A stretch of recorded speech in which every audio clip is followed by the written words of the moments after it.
Vítajte na tlačovej konferencii, kde hovoriť bude dnes pán tréner Bjelica. Dobrý večer všetkým. Teším sa na ešte jeden zápas v rámci Ligy majstrov na takomto peknom štadióne. Verím v seba, verím v naše mužstvo.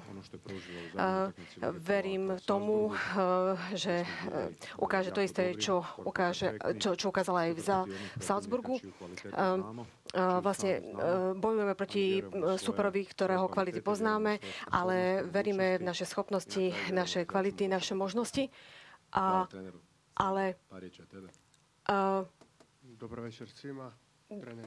Dobrý večer všetkým. Ja sa ospravedlňujem, nepočujem dobre. Nepočujem na mikrofón. Nejde mi to do sluchadiel. Ja sa ispričavam, nečujem. Ťažká utakmica, protivník ima kvalitetu, ali mi vjerujemo u svoju kvalitetu i idemo po 3 boda. Hvala Sandro. Možemo krenuti s vašim pitanjima. Molim samo nepočujem. Mikrofon. Ja nepočujem do tých sluchadiel. Dobro večer. Evo, u posljednje vrijeme nekako najviše pričamo o tim ozljedama, pa ajmo i sad proći kroz tu situaciju, što je s Nevistićem, s Petkovićem, u kakvom je stanju Baturina i tko od njih konkurira za start sutra. Pa Nevistić neće biti u konkurenciji za momčad, on je tu s nama, ali neće konkurirati sutra, nećemo ništa riskirati s njim. Petković će biti na klupi, ali ne od početka, svi ostali su na dispoziciji. Sandro, može za vas, evo, nakon ovog dvoboja u Salzburgu, rekli ste mi da vam je Petković rekao da je vrijeme da napokon zabijete prvi venac u Ligi prvaka. Jeste li sad možda također razgovarali s njim i kako vi, evo, dočekujete ovu utakmicu ponovno u špici od prve minute? Pa, Bruno je prije svega velik čovjek i prijatelj, pa onda odličan igrač. Puno pričam s njim, puno me i savjetuje. Tako da sigurno i prije utakmice ćemo pričati o samoj utakmici. Puno me, kažem, savjetuje i puno mi pomaže. Tako da ono što mi kaže prije utakmice neću otkrivati, mogu eventualno nakon. Možno. Čo hovoríte o mužstvu Slovanov? Tu máme aj Marka Toliča. Nemajú body v Lige majstrov, ale určite sa o to budú snažiť. Mali veľmi ťažkých troch súperov. Vonku hrali proti Celticu, doma mali Manchester City. Nebolo ani reálne očakávať od nich, že získajú veľa bodov počas týchto troch zápasov. Určite dúfajú, že po týchto protivníkoch že títo protivníci boli veľmi ťažší než Dynamo, až proti nás získajú nejaké body. Ide o veľmi skúsené mužstvo s mnohými kvalitami.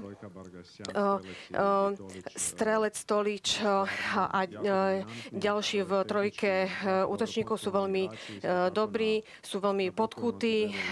Na bokoch je aj Blackman. Sú Blackmani veľmi nepríjemní hráči pre nás. Je to veľmi skúsené mužstvo, ktoré v Slovenskej lige dominuje a darí sa mu vyhrávať svoje zápasy.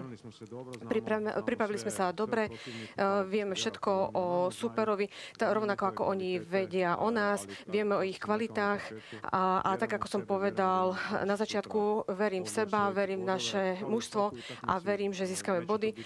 Nebude to inak ani v posledných 4 zápasoch Ligy majstrov. Veríme, že budeme mať v každom zápase svoju šancu a že sa nám to podarí.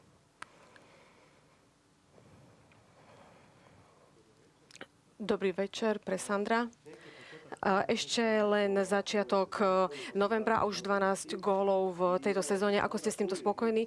Počuli ste sa s Markom Toličom a bolo tu nejakých vzájomných provokácií? Samozrejme v úvodzovkách. Všetci, ktorí ma poznajú, vedia, že nenaháňam čísla. Mužstvo bolo vždy pred mojimi záujmami. Rád pomáham mužstvu, takže netrápim sa číslami. Keď samozrejme strelím gól, tak som veľmi šťastný, ale keď Dynamo hrá dobre, takže ja som šťastný. Takže tak to bude aj zajtra, aj v každej v tom ďalšom zápase. Čo sa týka Marka Toliča, nepočuli sme sa, ale určite po zápase sa porozprávame.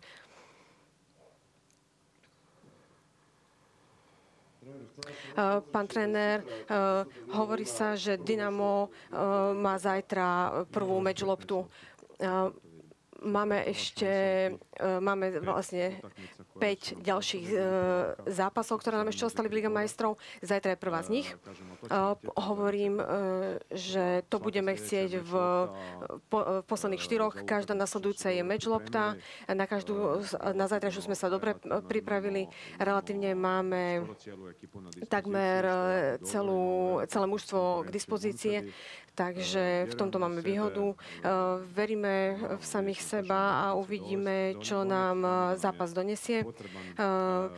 Každý nám je to pre nás potrebný nástup, rovnako ako potrebujeme to urobiť, aby zopakovať to, čo sme robili v Salzburgu. Je to pre nás veľmi potrebné momentálne.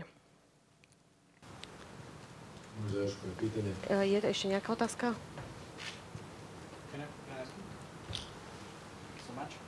Good evening. Can I ask you about top 11 squad, because we have some troubles with translate in the first and second question. Do you have all guys? Maybe you told something about Bruno Petkovic. Yeah, Nevestic is not on this position, and Petkovic will be on this position, but probably not from the start. Okay, and you told about a beautiful stadium, and you are looking for a work tomorrow. So how do you like here in Bratislava? It's a very nice stadium. I would like to have in Croatia one stadium like this one, and we hope every one of us is hoping that. But the pitch is also in a very good condition, and I hope we will see a nice game from both teams tomorrow.